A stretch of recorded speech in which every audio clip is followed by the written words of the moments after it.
It's been my intention from the beginning with this project that it gets to be a platform that voices the experiences of many different kinds of people, and not just men and women's voices coming in with our different perceptions of reality, but also a range of different ages. The last female guest on this podcast was a 94-year-old woman. And today we have the youngest woman so far, Mandy, at 31. And I hope to have much younger men and women on here as well to be able to share their experiences because it's really quite easy and typical that we just have the lens that we each subjectively have on reality. And yeah, so once again, part of unveiling what is patriarchal sex and why is the paradigm of it so damaging, and how is it all pervasive, and how is everyone experiencing it in their different ways? Because it's really easy to just think, well, this and that doesn't matter because to you it doesn't. But once you hear about the experiences of so many other people and you put the puzzle pieces together, we start to see the whole picture. We start to see the whole elephant in the room more clearly.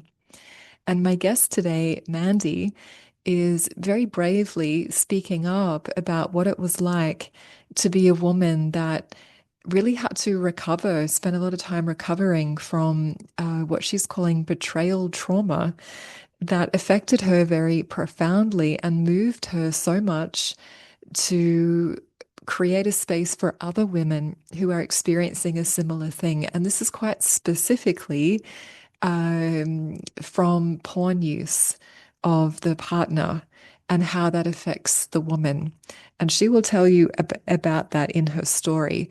But before we get into it, I wanted to mention a few more things about a really widely and commonly practiced thing that's happening now of strangulation. And it's come up a few times in the episodes of this podcast. And I wanted to take a few moments before Mandy comes on today to share a few facts about strangulation that I imagine not everyone knows. I mean, it's not totally a pleasant thing to be looking up online. Um, and I think a lot of people can think, well, this is not a big deal. Asphyxiation can be erotic and things like this. But you got to remember, these are kids. These are people that have no sensitivities, people that have no erotic training. This is something that's become so normalized in pornography. And of course, this is unfortunately where boys, men are getting their sex education from, and women as well, some girls and women. It's not a neutral thing. It can be something that has severe temporary and actually long-term effects. So I'm going to take the time to list some of those things which strangulation can result in, such as loss of consciousness, which can occur in seconds, difficulty breathing or pain when breathing, difficulty swallowing or pain when swallowing, headache, nausea, vomiting, confusion, agitation, disorientation, changes in vision, hearing or voice, seizure-like activity, loss of bladder or bowel control, visible injuries, including bruises and scratches and more. And of course, there are also the long-term delayed effects, such as neurological damage, brain swelling, brain injury, higher risk of stroke, paralysis, vascular damage, major neck arteries being blocked can cause blood clots leading to stroke days, weeks, or even months later. Psychological trauma, PTSD, depression, anxiety, dissociation.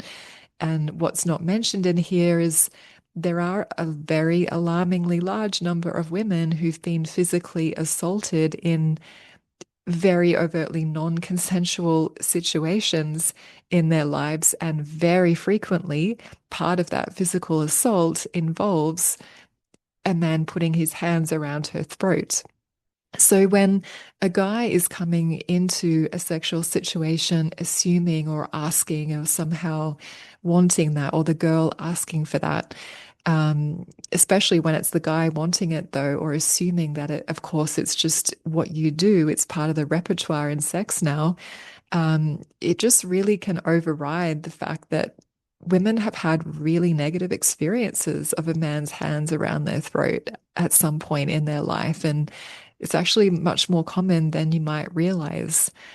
And the list of long-term effects continues here with personality and cognitive changes, memory problems, difficulty making decisions, and other complications such as voice and speech problems, increased risk of suicide, and of course, actual death. And these things are and do happen. Women have been killed from this, uh, even if it wasn't intentional to cause death. It's a very serious thing. And I'm honing in on strangulation right now, even though it's just a moment that it comes up in this episode. But I think it's really important that people open their eyes to what's happening beyond their own direct experience, as I said, in the effort to become more aware of the bigger picture here, because these things are not neutral. These things are happening at the hands, literally, of people that have no idea who they are, where they're coming from, what they're doing, their connection to their own sense of self, very low self-esteem, very low sense of care and responsibility to a woman that's in an extremely physically vulnerable position with them. And so for this to be just an expected act to be included now in sex, and I am thinking particularly of young people right now, because this is the porn that they've been growing up watching. It's like long gone are the days when the majority of porn is just, you know, happy people having sex and you're just watching people have sex. It is way more insidious than that. So I will continue now until letting you listen to this conversation that I had with Mandy, who is really, really passionate about creating a possibility for women to recover from having their worldview, their capacity for trust in relationships. And Mandy lays it out in how it actually played out for her and how it affected her later. And um, yeah, it's just wild that something so beautiful and so powerful that's meant to empower us and enhance our lives can be so destructive and such a damaging force.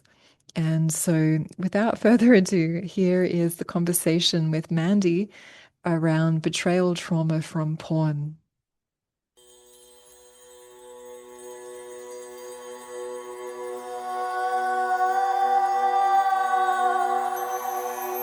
Welcome to this provocative and heartfelt podcast where patriarchy is defined as a paradigm that both men and women uphold in different ways. Here you get to listen in on genuine conversations between leaders from around the world to discover more mutual respect and less division, as well as more pleasure and love in your life. My name is Devashi Shakti, and you are warmly welcome to be part of these Beyond Patriarchal Sex conversations.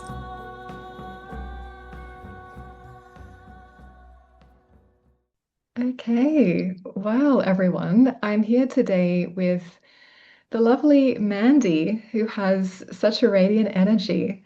And I noticed Mandy sharing on Instagram, and I believe you have some connection with Collective Shout, the group of women in Australia doing awesome work. Yes, I do. I'm so lucky. I help run their TikTok account. So if you're on TikTok, come follow us there for Collective Mm. Shout.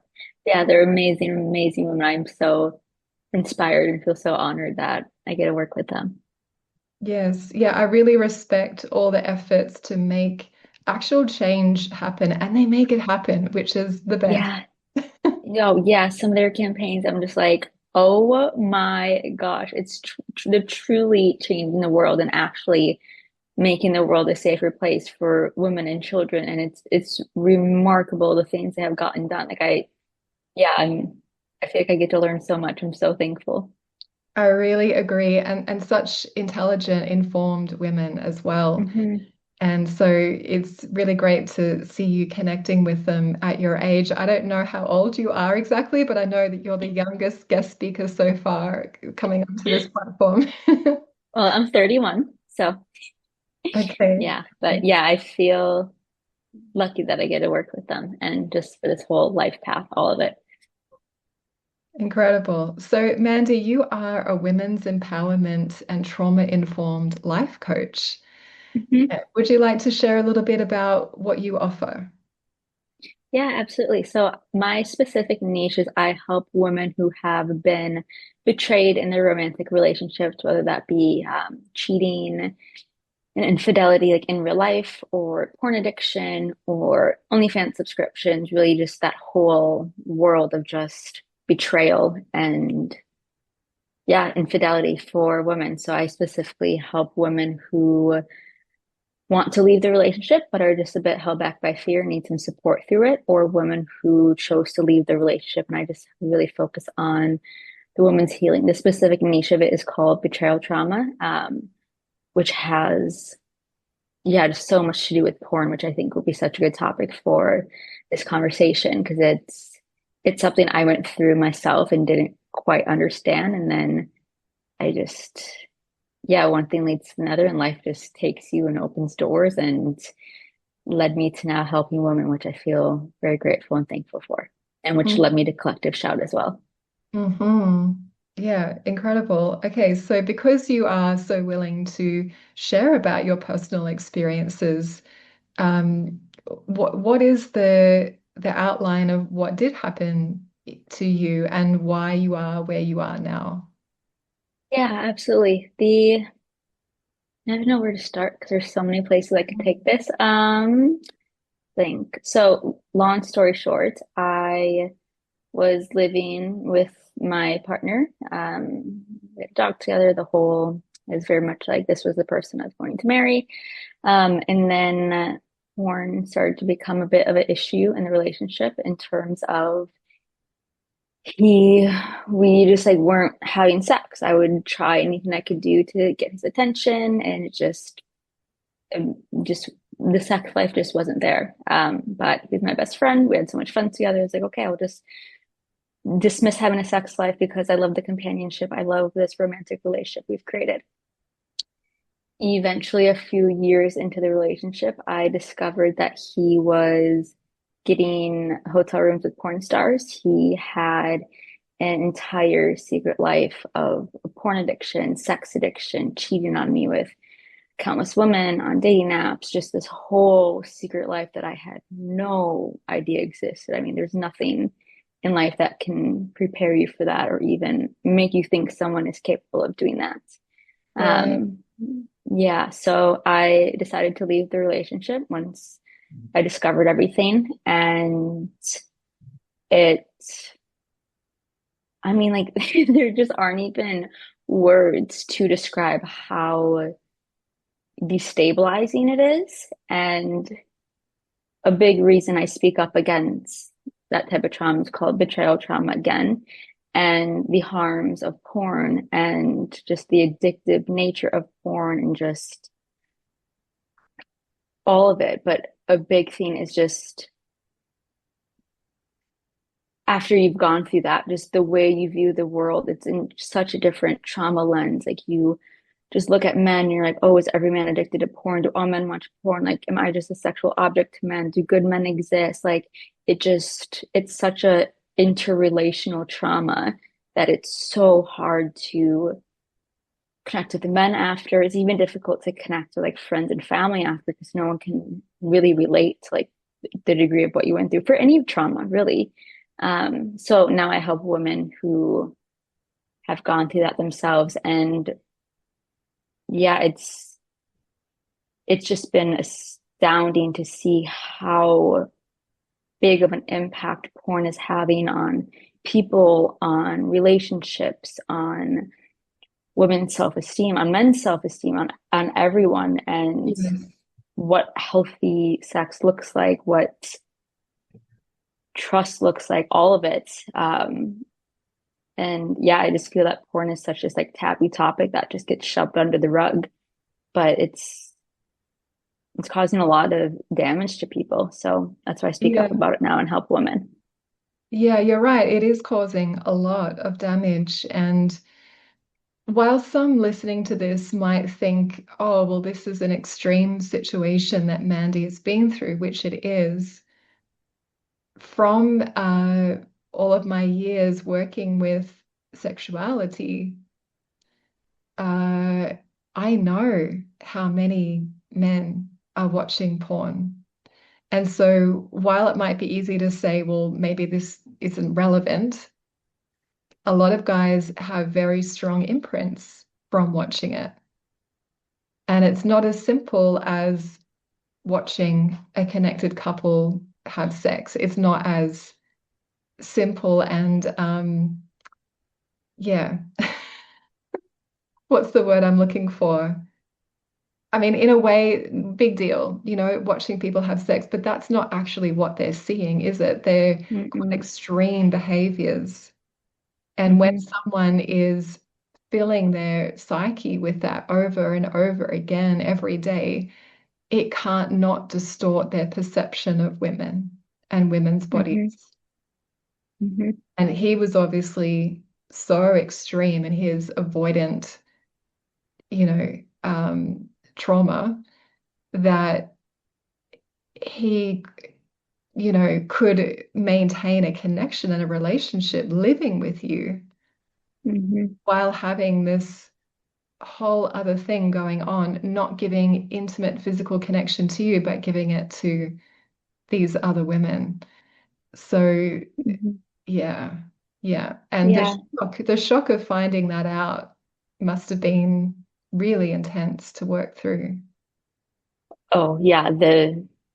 The shock, it's just like I said, it's just destabilizing. You like don't know what's left from right. You don't know what's up from down. You don't know who you can trust in life because you're like, oh, if this person who I loved so dearly was capable of doing this, what are my friends capable of? What are my family capable of? What is any man walking down the street capable of? And I think you did make an interesting point too, how you're like, well, while you may be listening to this and hearing Mandy's case and saying, oh, that's quite extreme, shockingly or unshockingly enough, to be honest, there's still so many women who I work with and who come to me who found just porn on their partner's phone and they still had the same impact. It still destroys their self-worth, their self-confidence, and it just puts this thought in their head of like, well, what's wrong with me? What's wrong with my body? Why do you need to view other women? Like why would you rather watch this over a screen than have like real life intimacy with me?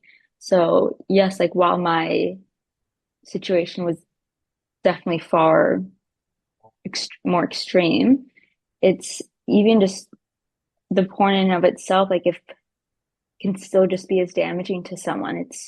Yeah, it's heavy. And again, it's just like this taboo topic that again, most people do watch it, but we kind of just shove it under the rug and don't talk about like how is it impacting the way we view sex and the way we view women.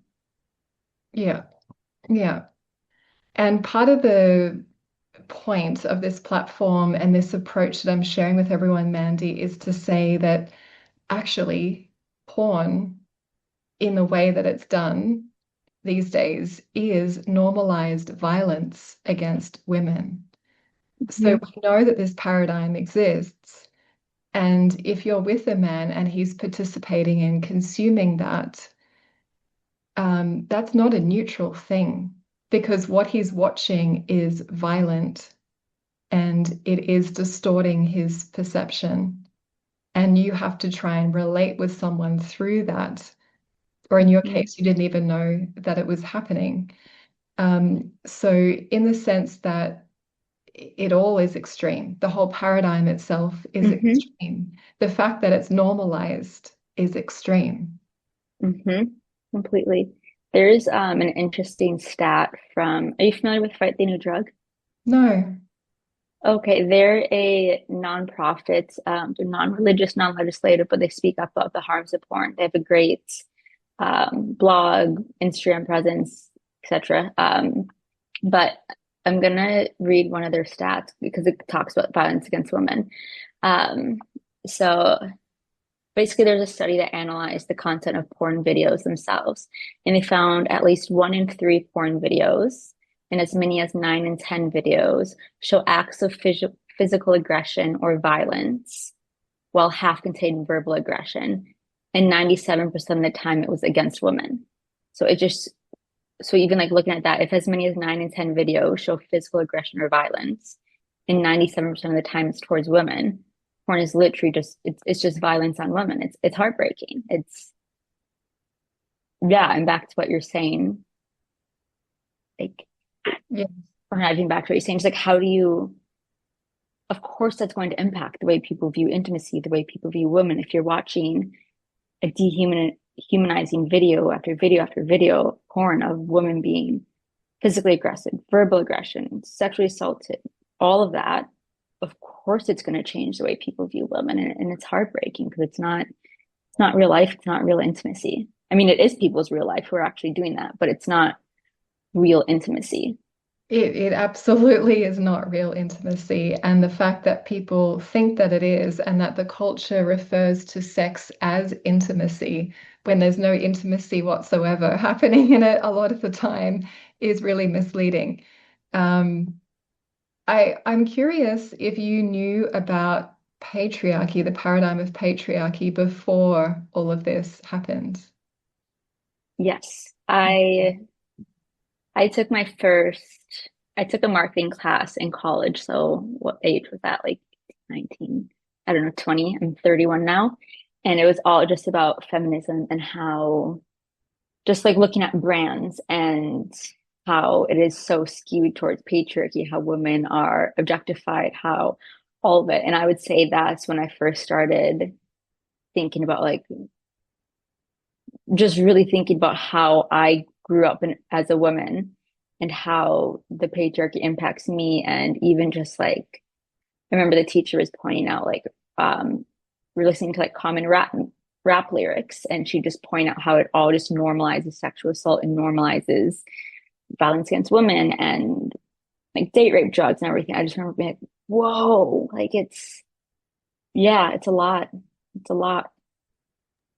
Yeah, yeah, misogyny in the culture and the whole context that it's happening in being patriarchy, right? Where the normalization of this degradation and dehumanization of women, of women's bodies, of the feminine, and this assumption that they're entitled to it, this assumption that women are going to be available to them in this way, and a legal system which Mm, minimizes the actual outward actions of this, of actual assault. And, has very particular views that allow such low standards to be replicated over and over because there just isn't enough, reprimanding of these behaviors because so many are in it, so many are living it, so they cannot even see how distorted it is. Yeah, and there's no accountability to it. And something I do struggle with is how you're just saying, like people are living in it and it's so distorted. There's always part of me it's like morally, like we have to understand this is wrong. Like, like when I remember like my dad would go hunting when I was as a kid and he'd bring home like dead pheasants. And I was like, oh my gosh, I get just like ugh. I was like, no, that's so wrong. Like you shouldn't be like killing, like causing harm to another living being. So then when I see this is just an internal thought that I struggle with when I see people like saying, oh, like porn is just like a fantasy, it's not real life. And I'm like, you're watching people be like physically assaulted. Like how someone shouldn't have to tell you that's wrong. Like that's if it yeah, I don't know. It's just a thought where I'm like, yes, we live in it and yes, it's so distorted. But I do feel like it's like a just morally, like as humans, I do believe that we are inherently born as like good-hearted people. Yeah, I don't know where I'm going with. I just wish more people were somehow awake to what's happening. I agree. I wish also, yes. And Mandy, so it's interesting because not all women really know about or comprehend patriarchy before certain things happen to them in their lives. And sometimes that's the wake up moment. But you did already know. And you've gone on this big journey of looking into the harmful, damaging effects from pornography. And so how would you answer then the question, what is patriarchal sex according to you? Yeah. I really just view I was going to say patriarchal success, patriarchal sex as just sex built around like male's pleasure. I've myself being a woman, like I don't think I really had my first orgasm until like my 20s, but I was physically active with men before then. Like you see porn and it's all like directed, casted, produced from the male's perspective. Like I think women like on average usually need like 30 minutes of lead up time before they can even orgasm. And in porn, it's like 6 seconds and then it's just like it's violence, it's not loving, they're being strangled. It's like it's like fast, quick penetration. It's like that's not what sure some women may like that, but like that's not what most women enjoy. Like we need to feel safe, like we need to feel comfortable, we need to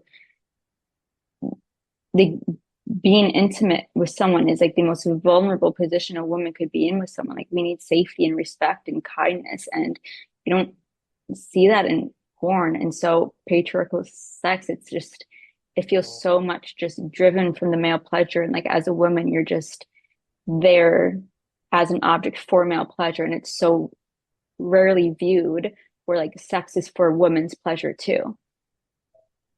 So that's my long-winded answer. That's a great, great personal, honest answer. And that's exactly right. And so, did you get to find out how young your former partner was exposed to pornography? Did you ever get to find that out? Um, Yes, it was young. I don't know the exact age. But yeah, it's like before middle school or middle school. But yeah, young. Because I do remember us having conversations like when you first watched it, like what it was like, all of that.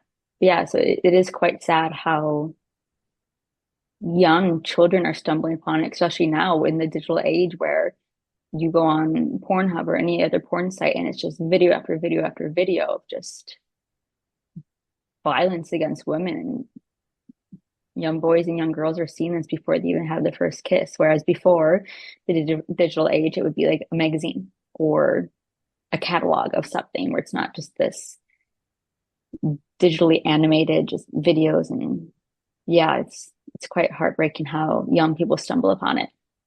Yeah, yeah. And even if some boys, men are able to distinguish some things happen in porn, some things do and don't happen in real life, even the people who claim that they know that distinction, it's still the case that they're participating in a paradigm that is normalizing a completely male-centric experience. And Mm-hmm. with the terminology patriarchal sex, and sharing that on social media before the podcast came about, I had some guys saying, well, if it's not patriarchal sex, then you want matriarchal sex. And it's like, well, how about mutually beneficial? You Of know, course. because there's not Yeah. even a thought in their mind. Mm-hmm. They've never It has, even yeah. considered, they've literally never considered that what they've been doing to women and women's bodies for all the years that they've been sexually active isn't actually mutually beneficial because it's so accepted, assumed, normalized as that male entitlement. Mm-hmm. Yeah, completely. And I saw this TikTok the other day. Well, the other day, I mean, like the other month. It honestly could have been a year ago. Um, but it was this girl just talking about, if if I'm viewed as being boring in bed because I don't act like a porn star, then I'd rather be viewed as boring in bed. Like this isn't like a performance that I'm putting on for you for your pleasure. It's like I'm meant to be experiencing this too. And that just stuck with me. I'm like, oh my gosh, yes. Like growing up, like in my 20s, like I always thought I was like putting on this performance for men when it came to sex. But it's like, wait, like this is for me. Like I should be enjoying it, not just focusing on their pleasure and making sure they're being taken care of. This is mutual. I deserve this as well too. And it's just sad that it takes us a while to realize that, or just that like we don't have these conversations about sex, but like it's just such a innate, basic loving thing that humans do. And it's just been so, I don't think weaponized is the right word, but it's just been so distorted. Yes. Yes, something that is quite literally about love and making more Mm-hmm. love has been so extremely distorted that it is causing so much harm and so much separation of men and women and so much damage to relationships and the potential for intimacy to even happen at all. Mm-hmm. Yeah.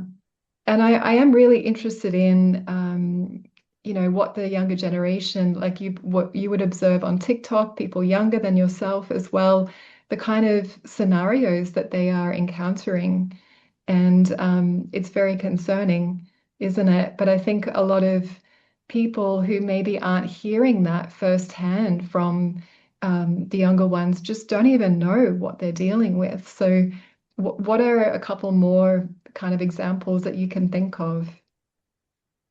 Yeah, well, first of all, this is one of the reasons I love Collective Shout because I think they're doing such a good job, especially Melinda Tangard-Reese, like going into schools and actually speaking with young girls about what their experiences are, like how they're being harassed by boys at school, how boys are like threatening to rape them because that's what they see in porn, how boys are, yeah, just so much. But from my personal experience, when I first started speaking up on social media about betrayal trauma and porn, and I was shocked at how many young girls would come into my messages up who were like as young as 16, just being like, oh, like um my boyfriend is pressuring me to do these things that he saw in porn. I don't feel comfortable, or my boyfriend is addicted to porn, like as young as 16. It's so many young people just being like, my partner, me, like, so even so many young boys have reached out to me and think I'm addicted and I'm 16, 17, 18. I'm like, oh my gosh, like it's just so sad. And once this is a little off topic, but once I went through what I did and started speaking up about porn and everything, my mom, she's like, oh, like I never like would have thought about porn. It's like, well, yeah. But now she'll always talk to her friends who have sons, and it's shocking how many parents are like, oh, I would have never thought to speak to my kid about porn because there's just such a disconnect between the ages. Like I remember when I was like curious about sex, what sex was, like I would go online or like talk to a friend about it, but like porn like was like the internet wasn't a big thing. Like porn didn't really exist. But now you have young kids who are just naturally curious about sex. Like there's nothing wrong about being naturally curious about sex. But Mm. now they just would have to go online and type in like boobs or something. And it's just porn. And like that's what their first experience is. Like it's just heartbreaking thinking of all the kids whose like sex education is coming directly from porn because there aren't these conversations where kids are talking to adults or teenagers are talking to kids or like whatever. Like because again, it's just such a taboo topic. It's heartbreaking. Yes, yes. A woman in my community sent me a photo of a government pamphlet that's going around in Australia right now around how to strangle safely. And this is targeting young people because they know it's happening so often that they want people to be safe. It's very alarming, isn't it? So Oh, when this is whoa. happening, yeah, yeah, they're not Whoa, whoa, talking about whoa. all the other things around it that are essential to talk about, like consent, like, you know, knowing yourself and your body's self-esteem, yeah, and body image and communication, intimate communication. Like there's so many things, other things, but they're seeing that as such an issue on a medical level, which it is, that they're trying to address it in a way that is like, do you even see how fucked up this situation actually is? They're just, yeah, they're just enabling and encouraging violence. They're being like, oh, yeah, it's bad to do it, but here's how you can do it safely. Like, no, or maybe just educate them on why it's bad and why it's harmful. Like, can you even strangle someone safely? Like, the word strangle is literally, you're literally cutting off someone's airways. Like, how is that a safe thing to do at all? Right. Like, Well, it is something people do on a erotic kink level, but this is yeah, not for but children. This is not for children no. who have no experience with the basics to be then looking at something that only some people play with as adults.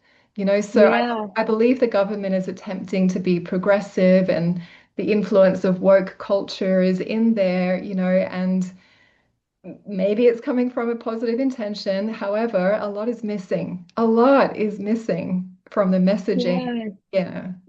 Yeah. And even as a child, say I haven't seen porn before, say I didn't know that sex includes strangulation or can include it, it would terrify me. I'd be like, wait, why do I have to have sex and have to be strangled? Like, I feel like it's telling them, like, you should expect to be strangled during sex, which, back to what you're saying, like, yeah, sure, some adults like to do that for like erotic and kinks and fine, but like, children and teenagers that they should be back to what you're saying, they should be learning about consent, they should be learning about sovereignty over their body, they should be learning how to say no and when to say no. Like that is what kids should be learning so you can actually empower them with the tools to have these healthy conversations when they're being intimate. Yeah. 100%. Yeah. So it's like the adults are so lost in their own experience that the guidance is just not forthcoming to help the younger ones, and they're in a really vulnerable position because of the distortion. This is how I see it, the distortion in the so-called adults who have no idea what they're doing. This message is for the ladies. If you want to fully get in touch with yourself and your body, enter the Tigress Path. Here you become an initiated woman living way beyond patriarchal sex, and also become a safe space for men to learn about patriarchy without the blame. Inside the Tigress Path, we have personal transformation and also professional accredited training options. The links to connect are below with this episode. So maybe I can ask you from your perspective, what do you think needs to be happening? What is happening is worrisome.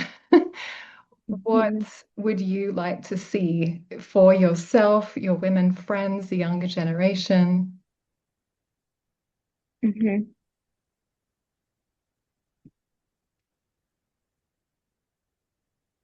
Such a good question. And I wish I had an answer because honestly, sometimes I just feel so helpless around this topic. Like it's just so easy. Like day in and day out, I'm just hearing all these heartbreaking stories of women's hearts just being shattered because porn has destroyed their relationship. And it's so hard to just be like, God, how do we, it feels like such like a dark, evil force. I'm like, how do we even make change? Like, how do we even educate the masses? Like, but it all has to start from education. Like, it all has to start from us having these conversations. And Yeah.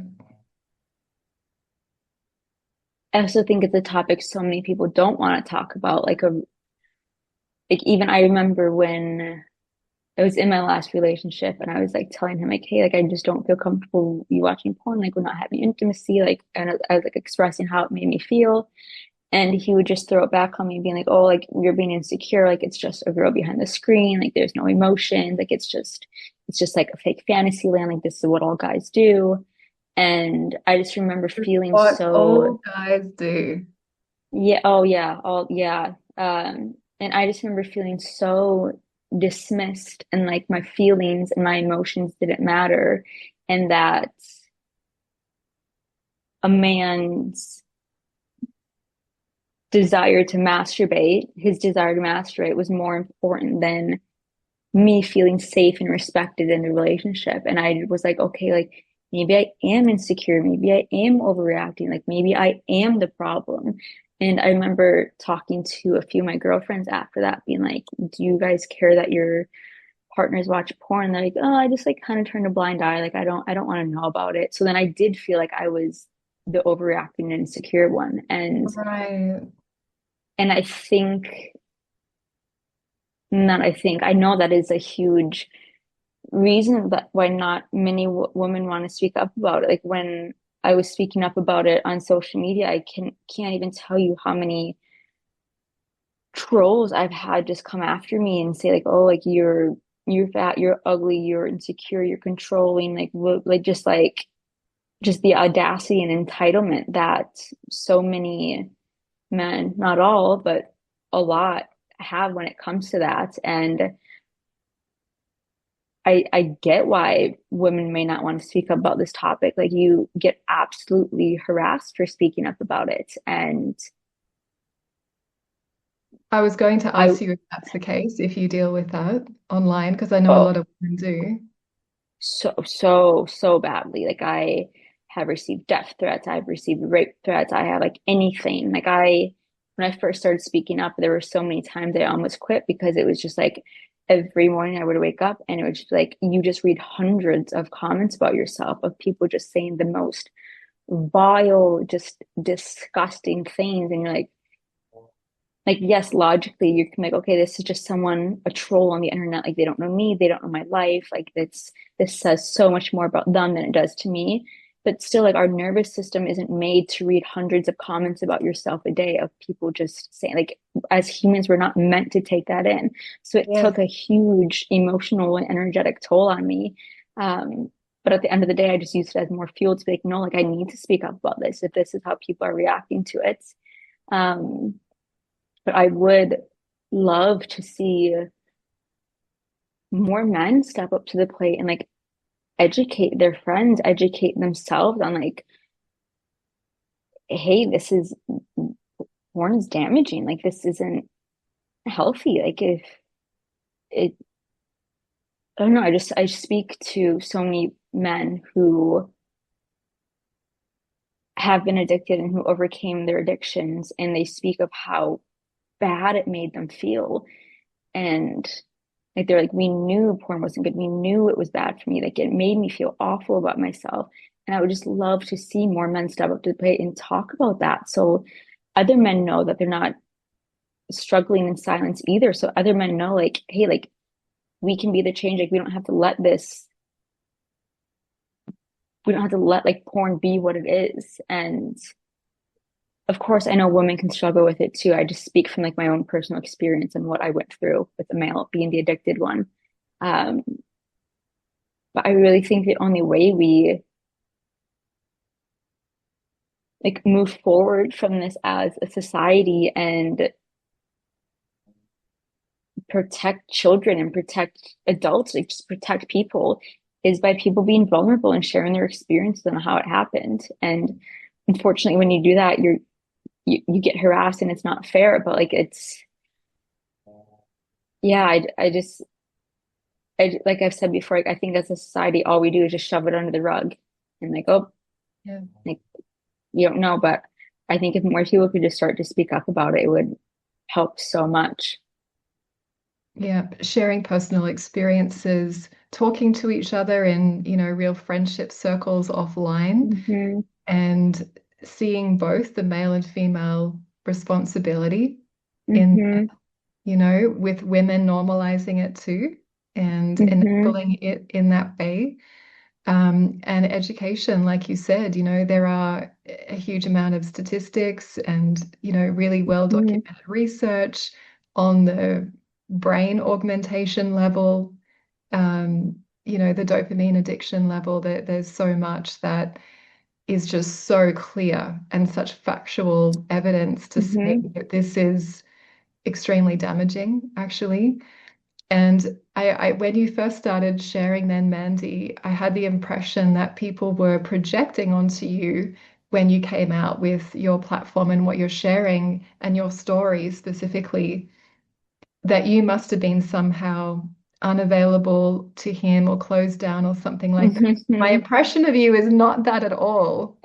Yeah, that it's funny you say that. I received so many I would say like one of the top five comments I get is like, "Oh, you must have not been putting out for him."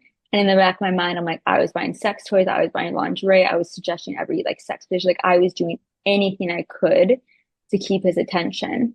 And it's also just frustrating too, like when I receive that comment, it's like, first of all, my purpose as a woman isn't to be a sex object for my partner. Like that's not, even Yep. if I wasn't sexually pleasing him, in air quotes, enough, that still doesn't make it right for someone to lie, cheat, betray, manipulate, gaslight, and do everything he was doing. Like that, it's like, yes, the comment of what they're saying factually, like it's not even true, but even deeper, it's like that's not my role as a human. Like that's not what a woman is made for. And again, I just feel like what that's the image that porn puts into a lot of people's minds. Like, oh, you're not a woman, you're a sex object for a man's pleasure. Like that is why you get into a relationship. That is why you are around a man, is to be his sexual pleasure, not just instead of me just being a person with thoughts, feelings, emotions, passions, fears, desires. Because that would take actual intimacy to engage with the entirety of you.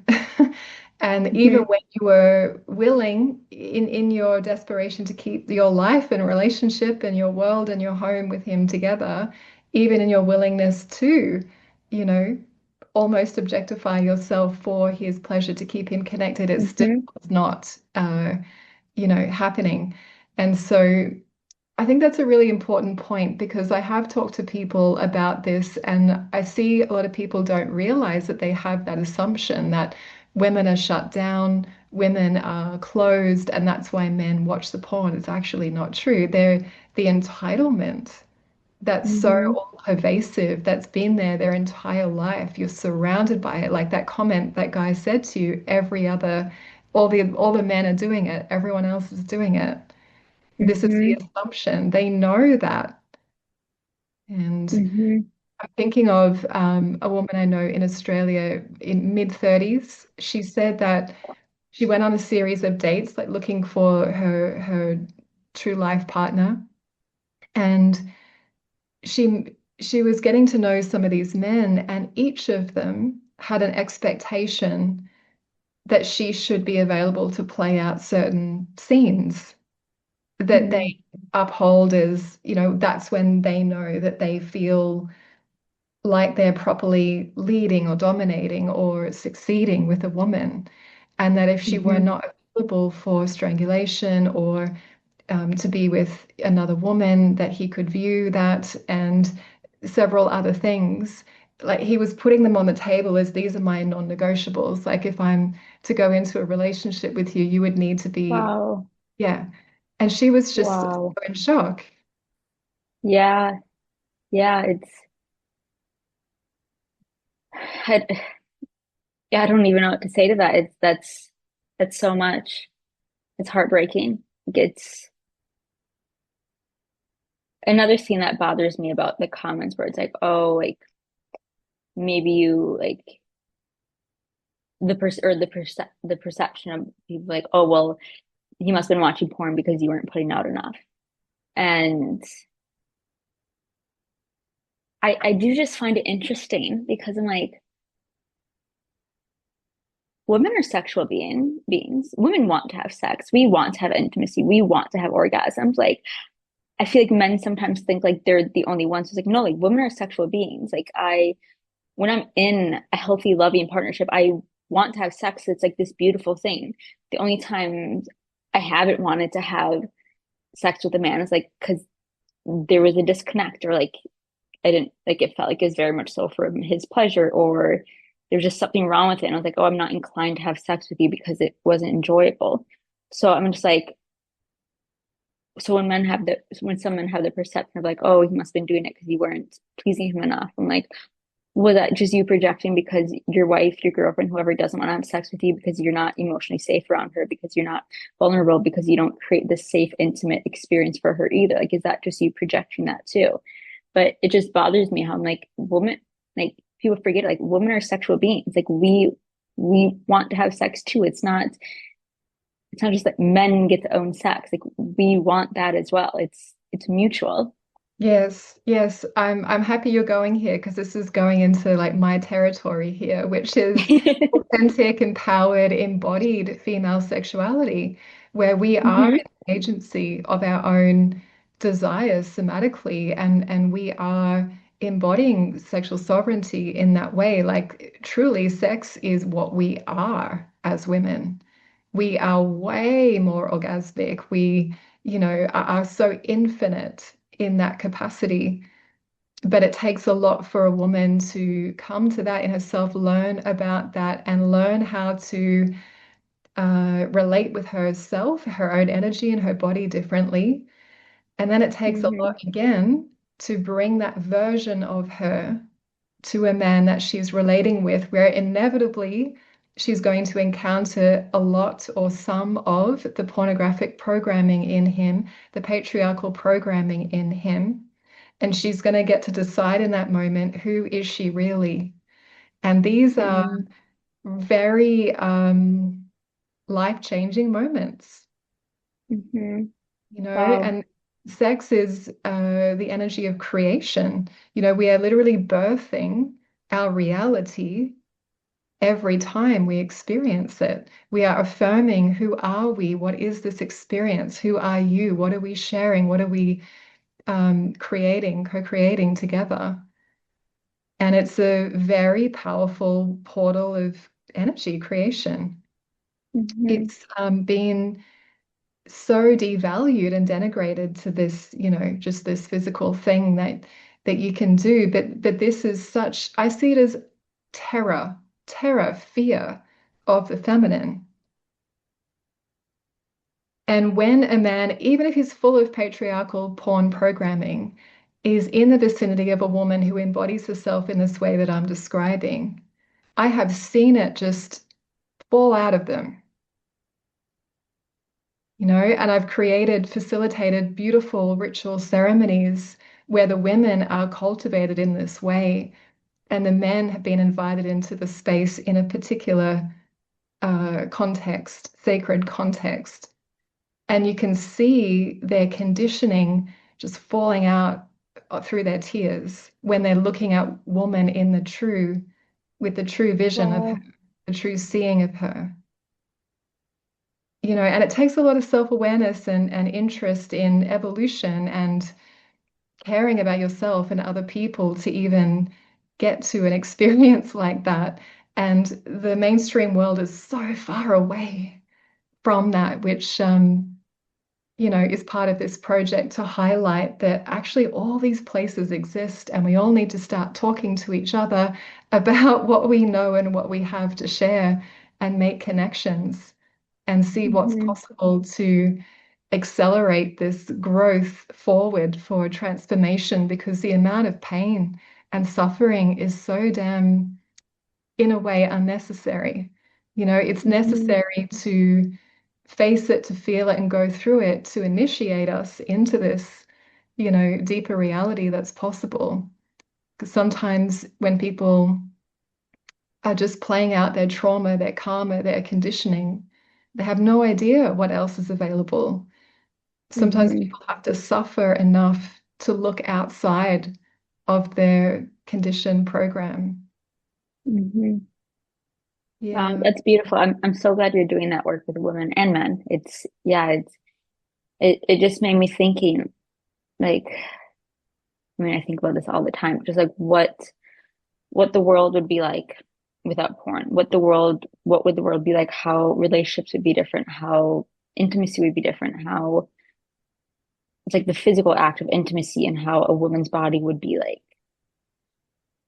cherished and adored and appreciated instead of it being something that's taken advantage of, that's controlled, that's abused. It's like yeah, I would love to be around or live in a world where porn didn't exist and it was just real deep intimate connection for both women and men to have this emotional space and to just like I don't know, because safe healthy sex can be so healing, it can be so powerful. Oh, It's like it is, yeah. And to just have like there's just such a difference when I think of like past boyfriends or physical partners where like having safe healthy sex where he actually like, asks what I like, where he takes time to pleasure me, where it's like very much so focused on me and like cherishing my body versus a situation where it's not like that. It's a day and night difference. I'm like, I won't, yeah, I mean, now after everything I've gone through, very, very selective with who I would sleep with, but it's, yeah, it has the power to be such this beautiful, healing, safe space for both men and women, but it's just been so tarnished and objectified and devalued. 100%. And us women have a big responsibility in making sure that we are not enabling, let's call it the old paradigm of patriarchal sex. And we're not actually accepting of that, and living in a different way. It takes a lot for us women to really get that sacred responsibility that we have. Um, but yeah, it's um, yeah, it's a huge Yeah. minefield to explore, and I'm really grateful for you coming and sharing your experience. And maybe you can let us know a little more about how women can work with you and what it is exactly that you offer. Yeah, absolutely. So I have a few offerings at the moment. So for women who are looking to leave the relationship or who already left the relationship, I do one-on-one coaching and 3-month packages, where it's very custom tailored to whatever you want to focus on for healing, for empowerment. And then I also have a group membership. Everything's virtual online, but it focuses a lot on nervous system regulation, healing, empowerment, like creating your life, moving on, grieving, mourning, really everything you have to do after the relationship ends, but to help focus that. I just see one of the biggest issues I see about betrayal trauma is just lack, that how much it erodes women's self-worth, self-confidence, absolutely destroyed me. And so a big focus on what I do with women, whether that be the membership or the coaching or my one-on-one calls, is like focusing on reminding you of like who the fuck you are and like the fucking life that you deserve. Like we are such like wild, innate, powerful, beautiful, intelligent, creative women. And that's what I want to focus on with women. Like we aren't meant to play small. We aren't meant to live this like small people pleasing life. Like it's a lot of just disrupting everything we've been taught by society so we can just move forward and just like create a better life for ourselves. So that's it's so much, but that's yeah, that's what I like to work on with women. Yeah, that's great. I'm so happy to hear that that's what you're doing in the world, Mandy. Yes, me too. I feel lucky that I get to do it. It's so rewarding getting to see women just not let the patriarchy hold them down and keep them small and keep them feeling insecure and silent. Like that's how we've stayed oppressed for as women for so long. And like it's there's never been a better time to be a woman than it is right now in terms of we can have our own jobs, we can speak publicly about things, we don't have to be married if we don't want to, we don't have to have kids if we don't want to. Like we have so much freedom and so much expression. And we're very much so like a lot of us are the first women in our ancestral lineage who have the opportunity to be like it's such an honor and such a privilege. And so I love getting to help women to just step away from everything they've been told in life to be like, no, like I'm going to create a life for myself and it's going to be fucking amazing. Yes, yes, yes. And what's the typical age range of the women that come and work with you? That's a good question. I would say it varies probably from like honestly 23 to 50. It's kind of all over Mm. the place. Like I don't it's something that impacts every age of woman. It's, like Yeah. porn use doesn't have a certain demographic. It's just anyone. Well, yeah, it does affect every age. That is for Hmm. sure. That is for sure. And I Hmm. had a conversation with a really experienced tantric teacher recently, and Diana Richardson is her name, and she said that there are so few people left on the planet really who didn't have sex before they saw sex. Wow. Right. Yeah, that's so sad. Yeah. So sad. Yeah, and this, oof, It puts wow. things into perspective, doesn't it? Yeah, that's gonna stick with me. That's that's gonna be a thought I'll be thinking on for the next few months. Wow. Yeah. Yeah. And so when the empowered way is all about being in our bodies and allowing our bodies to discover what's actually possible rather than having this pre-programmed idea and this repertoire of things that must happen, this is still the way back. This is still the way back into the most empowered, authentic experiences of sex and intimacy. And everyone can still take that journey, no matter where they're Hmm. starting from. So Hmm. it's so needed what you're doing in the world. Thank you for your voice. Thank you for bringing it, even though these fools try to shut you down. And how dare they? How dare they? You will never shut me down. It just gives me more fire. I'm just gonna keep doing it. But Love thank that you for fire, Mandy. everything. Thank you. Thank you for everything you're doing too. Your work is so needed. It's yeah, just having these conversations like that's how we change the world. Absolutely. Yes. Thanks, Mandy. Thank you.